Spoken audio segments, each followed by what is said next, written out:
42시간 전에 마감한 트레이더가 생생하게 전하는 글로벌 마켓 리뷰 델타원입니다.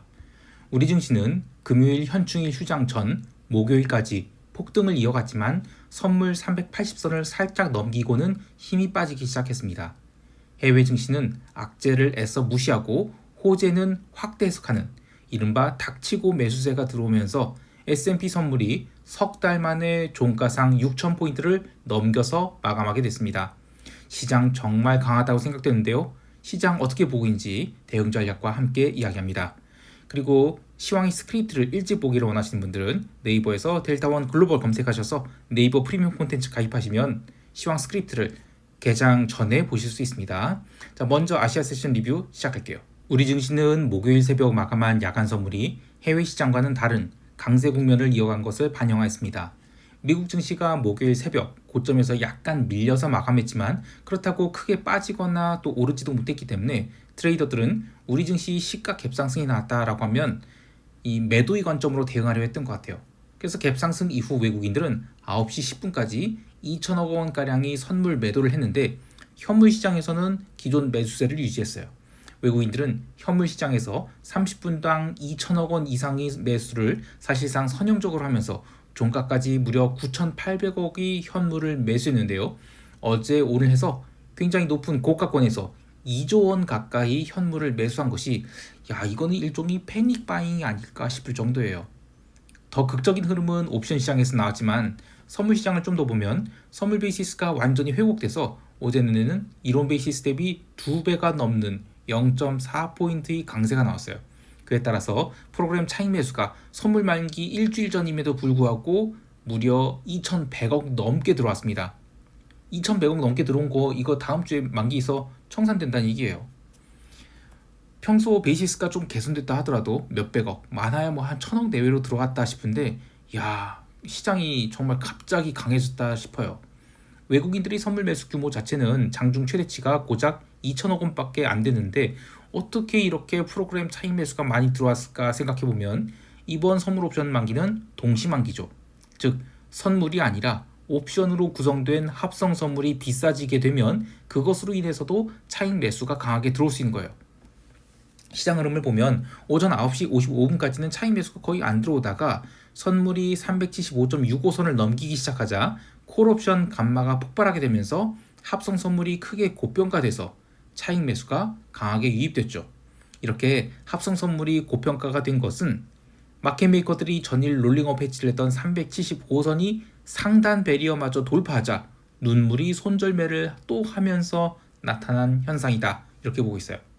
해외 시장의 변동성이 죽어나가든 말든 우리 시장은 지금 위쪽이 어디까지 열려있는지 모르기 때문에 마켓메이커들이 지금 함부로 숏을 볼 수 없고 혹시라도 자신이 설정한 상단 베리어 돌파한다? 그럼 사정없이 손절매하고 있습니다.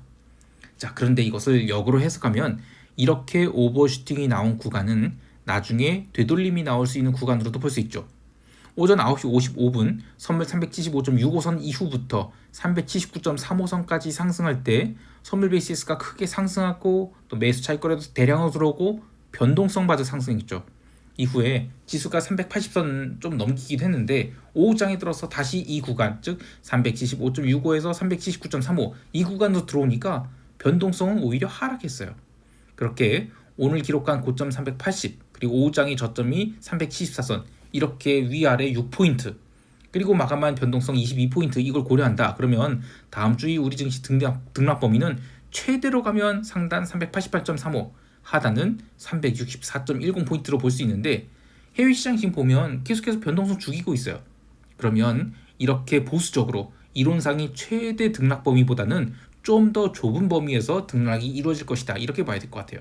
따라서 변동성이 해외 시장 수준인 18포인트 이하로 하락한다. 이것을 가정하면 이번 6월 만기까지 지수 상단은 387.35 하단은 372포인트 이 정도 레인지를 생각할 수 있을 것 같아요. 시장이 오버슈팅이 난 것이다 라고 보는데 왜 이렇게 상단 레인지를 열어놨냐. 다운 곳이라면 금요일이 고점 380선 쉽게 넘기지 못하는 거 아니냐 이렇게 보실 수 있을 것 같아요. 근데 이번 6월물 옵션 시장에서 마켓메이커들은 이미 사고를 당한 거나 다름없어요. 웬만해서는 시장을 아래로 뒤집기 어렵습니다. 오히려 시장을 더 상승시키는 것이 더 편하죠. 여기에 더해서 글로벌 증시가 지난주 금요일 추가 상승할 수 있는 형태로 마감했어요. 그래서 우리 시장에서는 숏보다는 추가 상승을 보는 것이 더 유리해 보입니다. 자, 마지막으로 옵션 시장을 보면 목요일이 위클리 옵션 만기에서 또 대형 사고가 났어요. 외가격 콜옵션이 장중에도 10배가 넘는 시세를 났다가 오후의 눌림으로 대부분이 상승 시세를 반납해서 마감하거나 아니면 아예 꽝이 됐는데, 목요일이 일정 흐름에서 하나 생각해 볼 것은, 보통 옵션 시장에서 스퀴즈가 날 경우 점심시간을 살짝 넘기거나 아니면 그때까지도 안 빠진다 그러면 장마감 30분 전에 스퀴즈가 나요. 그런데 오늘은 오전 11시 22분에 고점이 나왔죠. 선물 380선 살짝 넘기고 나서 시장은 나름 꽤나 빠른 속도로 또 선형적으로 눌리게 됐어요. 그러면서 스트레이트로 눌렸던 위클리 풋옵션도 장중 저점 대비 한 4배 정도 시세가 나기도 했는데요.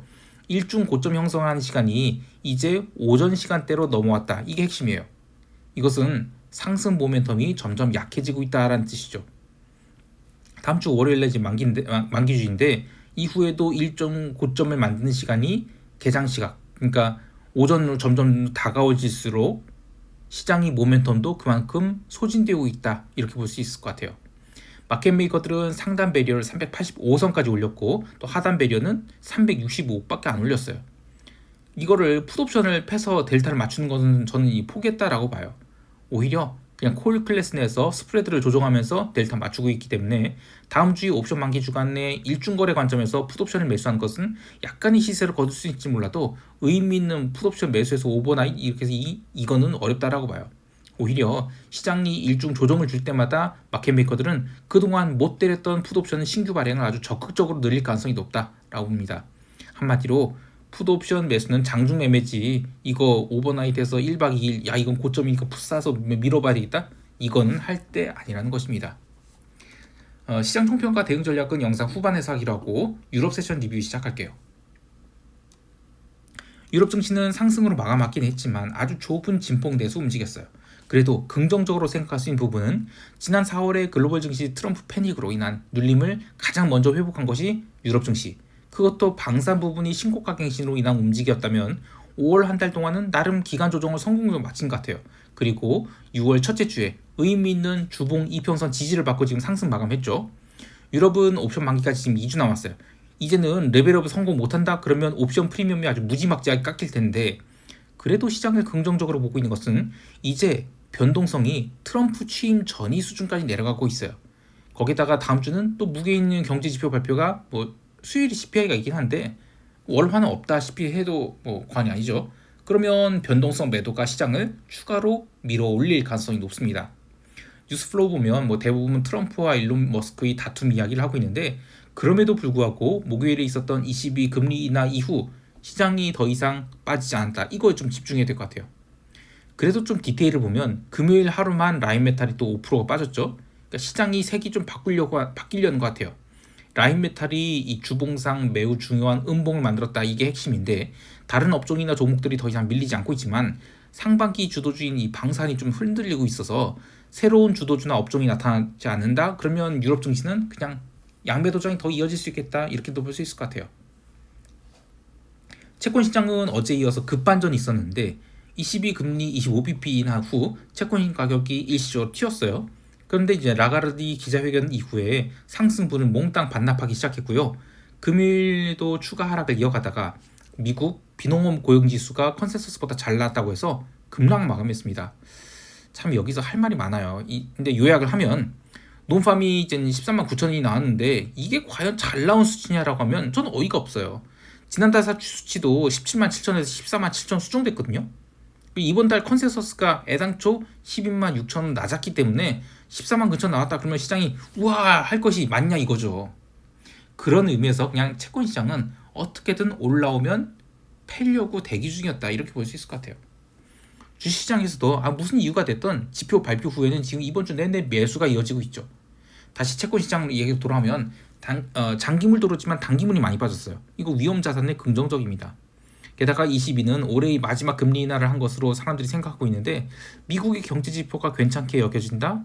그러면 미국이 트럼프가 바란 대로 과연 쉽게 100bp 인하를 할 수 있을까?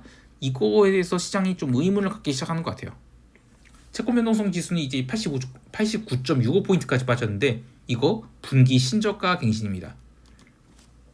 통화시장에서는 비달러 바스켓이 눌렸는데 신흥국 통화인 멕시코 페소화는 놀랍게도 올해 그 연중 신고가 갱신했어요. 잠깐 과거로 돌아와 보면 2024년 4월부터 이제 멕시코 페소화가 미국 대선 노이즈 그리고 뭐 그러면서 꺾이기 시작했거든요. 그래서 작년 말 그리고 올해 초에 이제 바닥을 찍고 나서 트럼프 집권 이후 글로벌 증시가 다시 기대감을 갖기 시작하면서 올라올 때 이 신흥국 통화들도 함께 올랐거든요. 그러다가 지금 올해 4월 초 트럼프가 정말로 글로벌 관세 폭탄 던지니까 작년 저점권까지 확 하고 페소화가 내렸어요. 근데 그 뒤로 시장이 빠르게 회복하면서 달러 약세 전환 그것은 그게 이제 겹치면서 멕시코 페소화는 빠르게 올라와서 지금 신고가 갱신한 겁니다.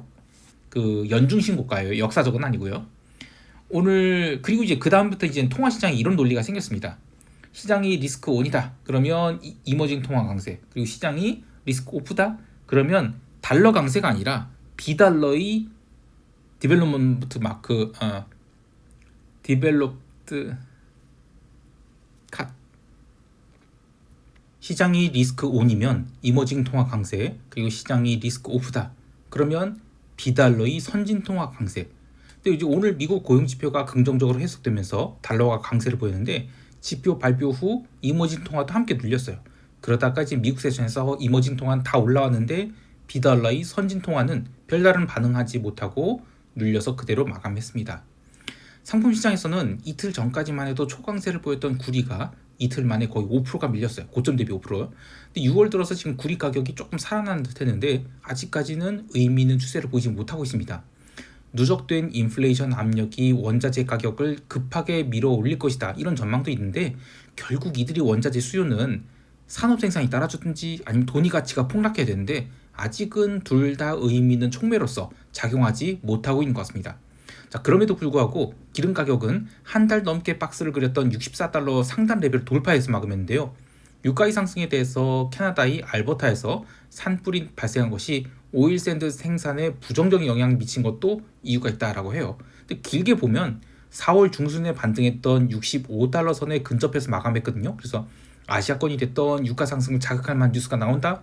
그러면 유가는 65달러의 레벨을 상향 돌파할 수 있다. 이런 생각도 해봐야 되겠습니다. 자, 이제 미국 세션 넘어갈게요. 미국 지수 선물은 수요일에 한참 변동성 매도를 주고 목요일에는 레벨업을 할 수 있는 좋은 위치에 있었다라고 봐요. 미국 본장 개장 전에는 트럼프와 시진핑이 꽤 긴 통화를 했다 이런 이야기가 전해지면서 S&P 선물이 본장 개장 전에 6,000포인트를 돌파하게 됐거든요. 그 뒤로 장중에 여러 차례 등락이 있었지만 기본적으로 이번 주 내내 있었던 각종 경제 지표를 무시하고 상승하려는 동력이 강했다라고 볼 수 있습니다.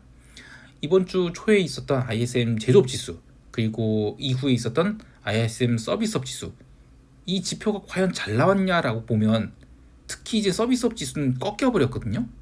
그럼에도 불구하고 시장은 온갖 핑계를 대서 다 당겨 올렸어요. 그래서 굉장히 매수세가 강했다라고 볼 수 있는데요. 이제 목요일에 이 트럼프와 머스크의 설전으로 인해서 테슬라가 이제 17%가 빠졌어요. 그러다 보니까 이제 분위기가 나빠지면서 전체 지수를 끌고 내려갔거든요. 그런데 달리 생각해보면 테슬라가 그렇게 두 자릿수 하락을 하는데도 불구하고 나스닥이 1%밖에 안 빠졌다는 것은 시장이 정말 강하다라고 볼 수 있는 겁니다. 그리고 금요일 새벽 미국 지수 선물은 일론 머스크 이슈로 종가 저가로 끝났어요. 그런데 금요일 아시아 세션 시작과 함께 지수 선물이 바닥을 치고 올라가기 시작했거든요. 그렇게 논팜 발표 전까지 전일 언더슈팅한 부분은 대부분 회복했어요. 그래서 지표가 좋게 나온다 그러면 시장은 계속해서 고 할 수 있는 그런 분위기가 형성됐죠. 자, 그런데 논팜 지표가 13만 9천이 나왔어요. 컨센서스가 12만 6천이었으니까 컨센서스보다 잘 나왔다고 시장이 오르긴 했거든요. 저는 야 이거 너무하다. 이게 뭐가 잘 나왔나. 그리고 이번 주 내내 그냥 누적되어 있던 매수세들이 승기를 잡고 숏을 커버시키기 위해서 땡겼다. 이렇게 생각밖에 안 들어요.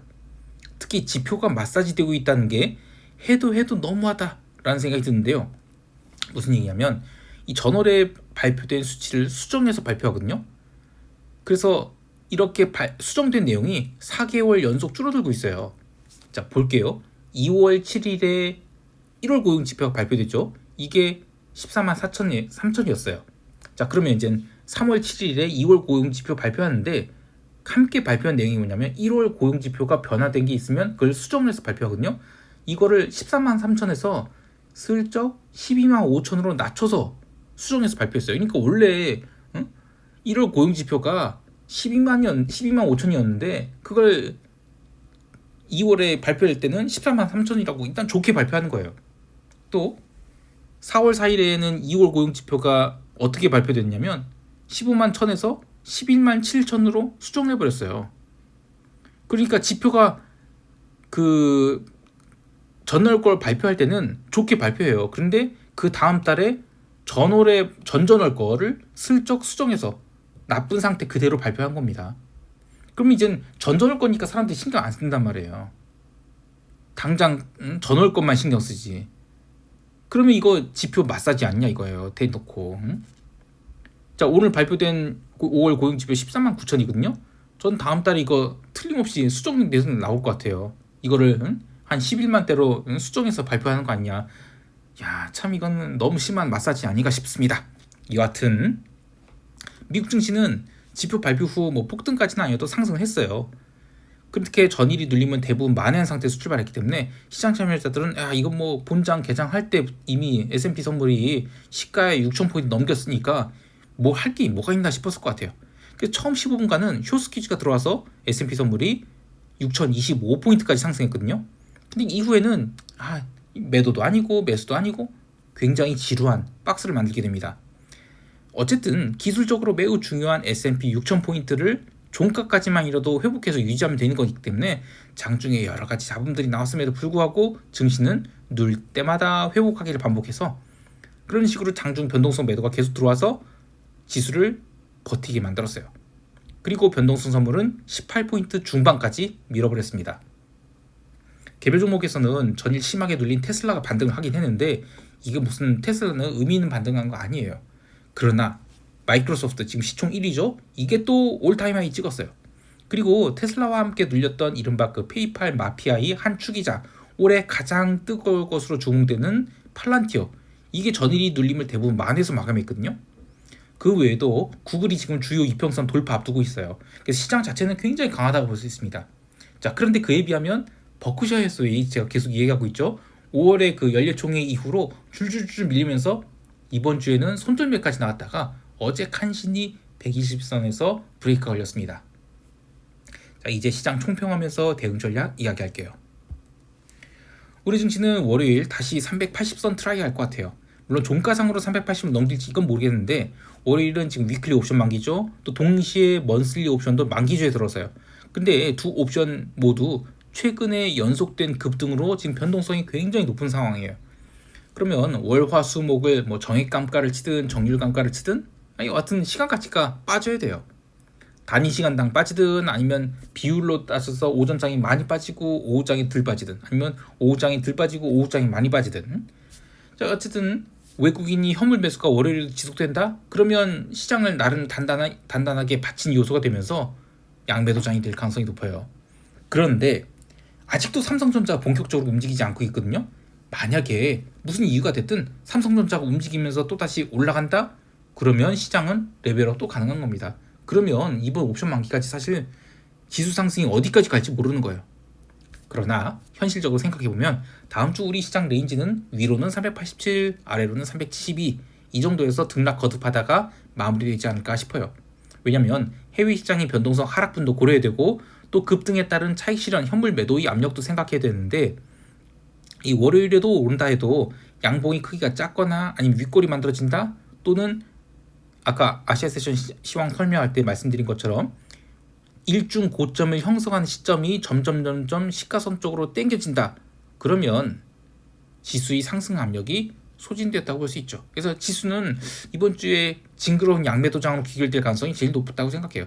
여하튼 하락은 당장 생각하지 않고 있습니다. 해외 시장에 대해서는 계속 유럽 증시 롱방향 보고 있어요. 기존 주도주였던 방산이 지금 쉬어가고 있죠. 라인메탈 계속 쉬고 있는데 그런 상황에서 새로운 주도주가 등장하지 못하는 게 아쉽긴 하지만 실질 변동성 대비 옵션 변동성이 굉장히 높거든요. 그래서 변동성 매도만으로 인덱스에 대한 골고루 매수가 들어오면서 레벨업을 할 수 있는 상황이에요. 특히 다음 주 초는 별다른 경제 지표도 없는 상황에서 미국, 중국 무역 협상이 런던에서 열리는데 그 과정에서 나올 수 있는 뉴스들이 전체 인덱스를 좀 끌어올리는 그런 역할을 하지 않을까 생각하고 있습니다. 자, 즐거운 주말 되시기 바라며 이상 델타원이었습니다. 감사합니다.